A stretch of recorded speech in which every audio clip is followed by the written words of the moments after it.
Ես Ալեքսանդր Մանթաշյանցս շատ վաղ տարիքից հավատում եմ, որ մարդը, ով գործում է ոչ միայն իր համար, այլ նաև իր ժողովրդի ու հայրենիքի համար, կարող է թողնել չմոռացվող հետք աշխարհում։ Իմ կյանքը ես նվիրեցի ոչ միայն առևտրին ու գործարարության զարգացմանը, այլ նաև կրթությանը, մշակույթին ու բարեգործությանը։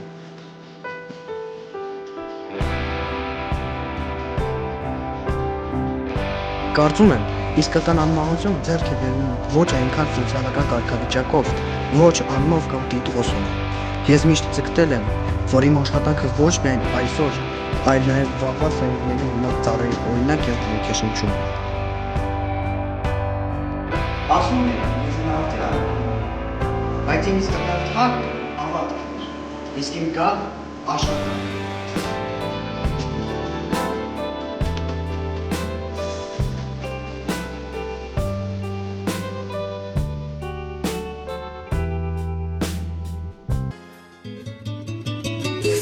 Ողջույն, մենք Հրազդանի թիվ 14 հիմնական դպրոցի սովորողներն ենք եւ այսօր մենք շատ ուրախ ենք ձեզ ներկայացնելու մեր նախագծային աշխատանքը Smart էկրաններ աշխարհացույցի դպրոցներին 2025 մրցութային ծրագրի շրջանակում։ Մեր նախագծի թեման է նավթի արքան քարտեզագրելով Ալեքսանդր Մանթաշյանցի ուղին եւ այս աշխատանքը մեզ հնարավորություն տվեց ոչ միայն ուսումնասիրելու պատմությունը, այլև հասկանալու թե ինչպես մի մարդ կարող է թողնել այնպիսի գործեր, որոնք շարունակում են մնալ սերունդների մեջ։ Մեր նախագծային աշխատանքները կատարելու ճանապարհը հեշտ չէր, բայց շատ հետաքրքիր էր։ Այն նման էր երկար ու հետաքրքիր ճամփորդության։ Սկզբում մեզ սպասում էին անծանոթ ուղիներ, հին գրքեր ու մոռացված պատմություններ։ Մենք քայլեցինք ժամանակի հետքերով, փնտրելով Ալեքսանդր Մանթաշյանցի կյանքի ոգին։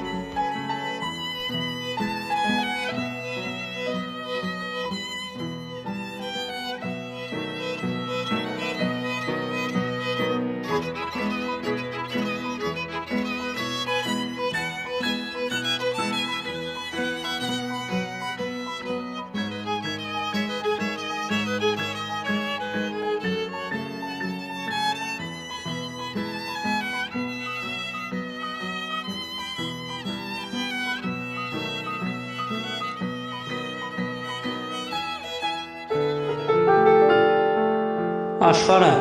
արագ է փոխվում, նավթը, փողը, առևտուրը ամեն բան անցողիկ է, բայց ես միշտ հավատացել եմ, այն ինչ մնում է հավերժ հայրենիքն է, մշակույթը, հավատը, բարեգործությունը։ Երբ ես կառուցում էի եկեղեցիներ, դա պարզապես շինարարություն չէր, ես կառուցում էի հավատքի տներ, որպեսզի մեր ժողովուրդը երբեք չկորցնի իր արմատները։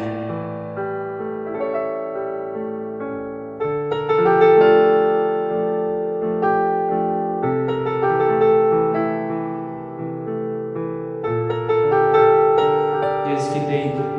ոչ բոլորն են հիշում այս գործարքները, բայց եթե մեկ երեխա մոնվարին կառուցած եկեղեցիներում, մեկ ուսանող երկն վերցիներ սյան դպրոցում, և կոմիտասի ստեղծագործությունները հնչեն յուրաքանչյուր այն տարիքում, դա կլինի իմ իսկական անմահություն։ Որոշեցինք այցելել երաժշտական դպրոց եւ նույնիսկ տեսահոլովակ նկարահանել։ Մանթաշյանցը կյանքի երկու նպատակ ուներ։ Այդ նպատակներն էին փող աշխատել եւ ազգօգուտ լինել։ Որքան նա ազգօգուտ եւ առատաձեռն էր լինում ազգի կարիքներին, այնքան նրա գործը ավելի էր հեշտանում։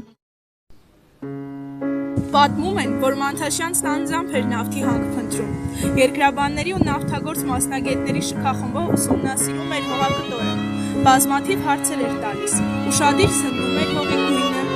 փխրությունը, անգամ հոտոտում էր։ Եվ հանկարծ միտեղ կանգ էր առնում ու ձեռնափայտը գետնին խփելով ասում. «Այստեղ փորեցեք։ Այս մարդը բարի աստղի տակ է ծնվել»։ Մանթաշյանը ընդգծեց, որ կրթությունը ոչ միայն գիտելիք ստանալու միջոց է, այլ նաև արժեքների փոխանցման, ազգային ինքնության պահպանման ու նոր գաղափարների ստեղծման կարևոր հարթակ։ Նրա խոսքն անսպասելիորեն կենդանացրեց անցյալն ու ներկան, եւ մենք կարծես ճամփորդեցինք ժամանակում, ծանոթանալով այն մարդուն, ով միշտ խթանում էր ազգի զարգացման եւ կրթության արդիականացում։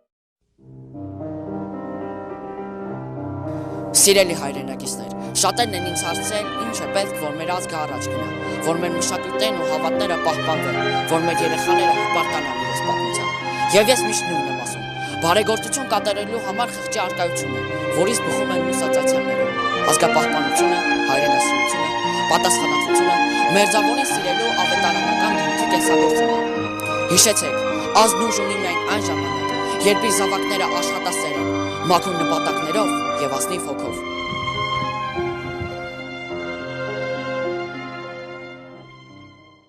Եկեք ինքներս մեզ հարց տանք, ի՞նչն է Մանթաշյանցին դարձրել մեր ժողովրդի հիշողության անջնջելի մասնիկը։